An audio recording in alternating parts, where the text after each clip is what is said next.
ఈరోజు నర్సీపట్నంలో శాంతి భద్రతలు పరీక్షించాలనే ఉద్దేశం మీద మరి గౌరవ డిఎస్పీ గారిని కలవడం జరిగింది.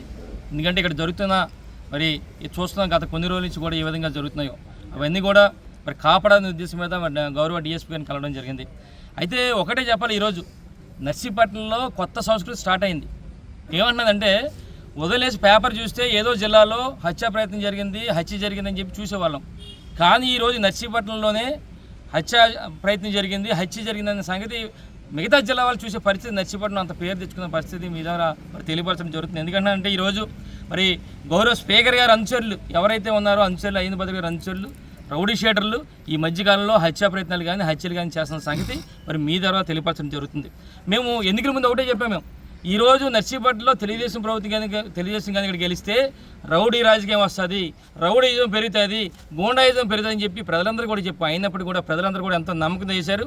మరి 5 సంవత్సరాలు కూడా ఈ విధమైన రౌడీయిజం హత్యా ప్రయత్నాలు హత్యలు మరి చేసే అవకాశం వాళ్ళకు ఉంది కనుక ఎందుకు కూడా భరించాలని చెప్పి సందర్భంగా ఈ నియోజక ప్రజలందరూ కూడా తెలియపరచడం జరుగుతుంది. ఒకసారి ఈ కూటమి ప్రభుత్వం వచ్చిన తర్వాత ఈ నర్సీపట్నంలో ఈ 5 నెలల్లో ఏం జరిగిందో కొన్ని సంఘటనలు ఒకసారి మీ ద్వారా ప్రెస్ ద్వారా ఈ నియోజక ప్రజలందరూ కూడా తెలియపరిచారు. అధికారులు కూడా పోలీస్ అధికారులు కూడా ఒకసారి గుర్తు చేస్తున్నాను.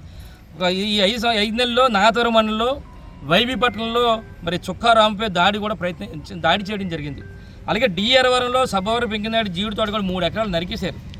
చీడిగొమ్మల్లో పాకలు తగడబడమే కాకుండా ఇళ్ల మీద కూడా దాడులు చేశారు. అలాగే నర్సీపట్నంలో కాపుకి చెందిన ఒక ఆయనపై కత్తితో కూడా దాడి చేశారు. అలాగే రాచపల్లిలో కూడా ఎరకందపాలెంలో కొల్లు అప్లైడ్ మీద దాడి చేశారు. మొన్న చూస్తే ఇసుక దోపిడీ జరుగుతున్న సంగతి తెలుసుకుని మా పార్టీ నాయకులు వెళ్తే అసలైన వాళ్ళు వదిలేసి మా పార్టీ నాయకుల మీద కేసులు పెట్టారు.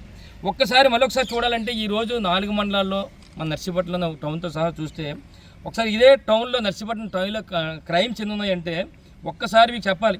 సిఆర్ నెంబర్ 167 నుంచి 2024 నుంచి 2037 వరకు సుమారుగా 66 కేసులు క్రైమ్లు ఈరోజు నమోదైనాయి టౌన్లో. అలాగే రూరల్లో సుమారుగా క్రైమ్ నెంబర్ 101 నుంచి 126 వరకు కూడా సుమారుగా 26 క్రైమ్ రిపోర్ట్ అయినాయి.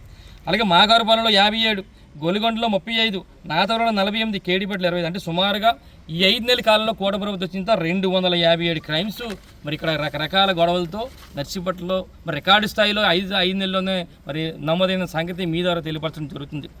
ఈరోజు చూస్తే ఒకసారి 10 రోజుల క్రితం చూస్తే మా పార్టీ నాయకుడు మా రాష్ట్ర బీసీ కార్పొరేషన్ డైరెక్టర్ మాజీ డైరెక్టర్ అయిన కర్రీ శ్రీనిపై హత్య ప్రయత్నం చేసిన సంగతి కూడా చూశారు మీరు అందరూ కూడా. ఏంటంటే సేమ్ చూస్తే ఈయన గతంలో కూడా చెప్పాం, మరి స్పీకర్ అయ్యింది పదిరి గారి రైట్ హ్యాండ్ అని చెప్పుకుంటున్న ఈ పప్పల అప్పలనాయుడు ఈయన మరి హత్యా ప్రయత్నం ఆ రోజు చేసిన సంగతి అందరూ చూసాం.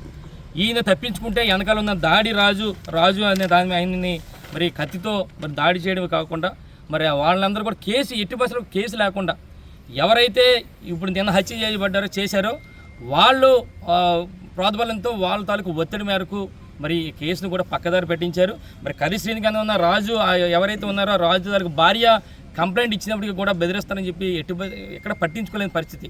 మరి ఇక్కడ పట్టించుకోకపోతే ఎస్పీ గారి దగ్గరికి వెళ్ళి ఎస్పీ గారు కూడా మరి డిఎస్పీ గారు కూడా మరి సీఏ గారు కూడా చెప్పడం జరిగింది. మరి దాని మీద ఏమి యాక్షన్ తీసుకుంటారో మరి వేచి చూడాల్సిన అవసరం ఉందని చెప్పి సందర్భంగా తెలియపరుస్తాను.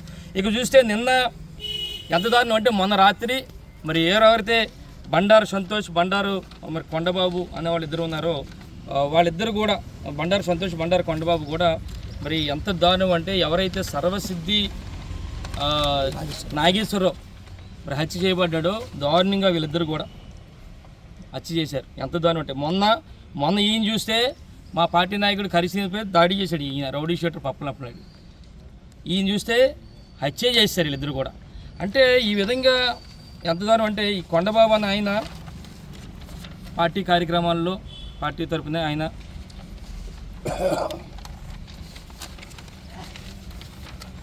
అలాగే పార్టీ తరఫున ఓట్లు అడుగుతూ అది అంటే ఈ యాక్టివ్ పర్సన్ మరి చాలా ముఖ్య అందించాడు ఎవరో అయినపది స్పీకర్ గారికి ముఖ్య అంతుడు ఇవన్నీ కూడా.